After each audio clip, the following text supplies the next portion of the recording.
Hi guys, welcome back to my Movies. It's been fun making these videos throughout the semester, so I'd really like to thank you for taking the time to listen and learn with me. So today we'll be taking a look into Plato's Laws and the conversation between the Athenian and Clytius in Book 10. So this dialogue reflects a troubling time for faith in the city of Athens. Plato really depicts a disconcerting trial, that being the establishment of a law that defends the existence of gods from the faithless people of Athens. So the task at hand for both the Athenian and Clytius is to make a plausible case that's rigid enough to uphold in court. So the book introduces a notable distinction of laws. So this is in the very beginning. First is the comprehensive rule that covers acts of violence, and that one is no one may seize or make off with others people's property. And this is the source of all evils mentioned in the book before. Secondly, there's the damage to sacred objects that are privately owned, particularly tombs. Thirdly is the attack on parents.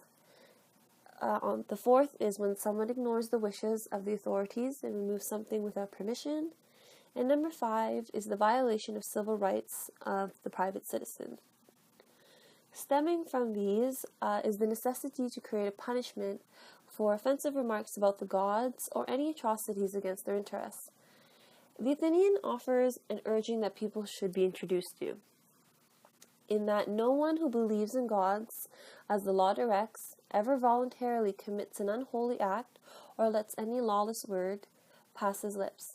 For him, the Athenian, he believes that those who make such blunders either think that gods do not exist, or they accept that gods do exist, but think it's not important for humanity to affirm their existence, or thirdly, that the gods are seduced by gifts and can be convinced to turn a blind eye.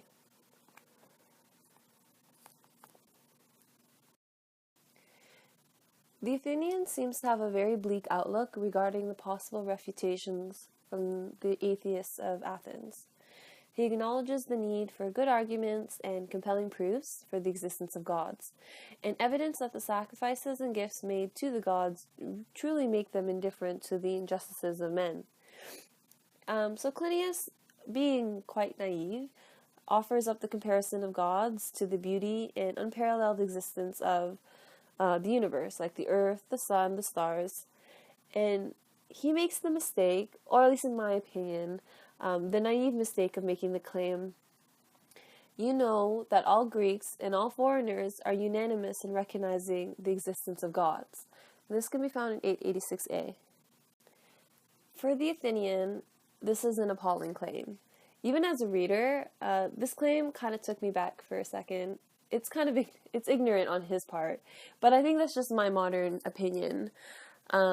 Clytius is under the false impression that theology is a universal principle when associated to the abstraction of nature. Granted that this is, a very long time ago, and that the universe is vast, it's complex and infinite, in contrast to the complexity of the notion of gods, Clytius' presumption of the unanimous acceptance of divinity really reflects his cluelessness.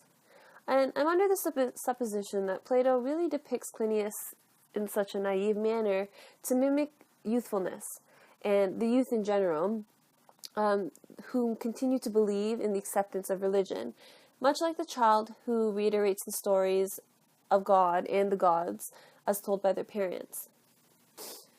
The Athenian pretty much puts down Clytius' view by making reference to a creation story.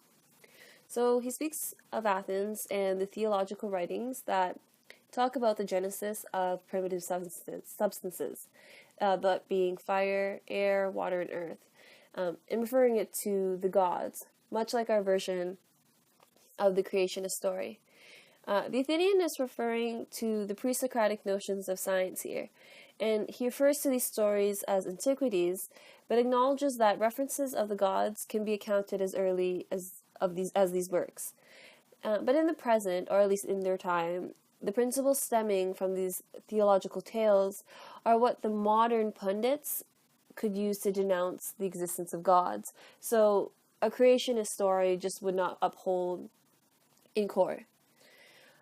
Secondly, when Clinias makes reference to the sun, the moon, stars, and the earth, and argues that the gods and divine beings exist from such narratives, he makes a claim that could easily be refuted by proselytes, which I really like this word, as the Athenian calls the atheists.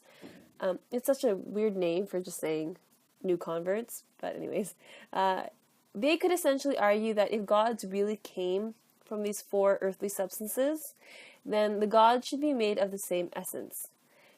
Furthermore, the gods could be understood to act much like the earth and stone and would pretty much care less for human affairs, just like the river could care less for the thirst of let's say, a drought-ridden colony. So clearly, reference to ancient writings have a useless influence on modern-day thought. The Athenian is right in claiming that the non-believers will ground their arguments in rejecting such ancient claims. So these stories are just old-fashioned views, and we should just throw them away if we really want to make justified, relatable claims about gods. Arguably, this is much like the modern-day view about religion nowadays. Creationist stories are of a huge variety, and many of them make it really difficult to accept the existence of higher divine powers. For me, Allah can't or shouldn't be founded on fables. So there is a sort of nostalgia that the Athenian reminisces about. The stories of creationism, as I'll call it now, that the godless judges deny, were likely told to them as children. Children happily embrace fables and myths, and probably even willingly partook in worship. I definitely did as a child. I enjoy going to church and reading stories about God and Jesus. But the Athenian, reminiscing on the past, claims that these new converts to atheism were most likely worshippers in their youth, believing in the existence of God without suspicions. And furthermore, the parents who shared these stories to their children taught the basic facts or stories about gods and how and why they existed, but probably never went ahead and told them that they didn't exist. I believe that the Athenian is onto something here. He's right in saying that in our youth, we accept the existence of gods and mythical beings as led by our elders to believe that they do have an importance in our lives. But as free-thinking beings and as we get older, we eventually learn to make decisions for ourselves. He wraps up this part of the conversation by saying something similar to Clinias. Now then, my lad, you're still young, and as time goes on, you'll come to adopt opinions diametrically opposed to those you hold now. Lastly, he makes note that the purpose to speak well of the gods is to live a good life. Opposition or ill speak of them suggests that life would be troubled, or it could be troubled. For him, there is an irrefutable point in that the denial of the existence of gods is not unique amongst other people. This belief taints the entire world, as he says, but as time goes by, the men who once denied gods in their youth eventually come to change their minds as they get older and inevitably closer to death. Personally, I think the Athenian concludes this portion poetically. He pays heed to our mortality in that if you speak well of the gods throughout your life, when you come to face their higher powers in the afterlife, you're not shamed by your misspeak. I think this is a powerful claim.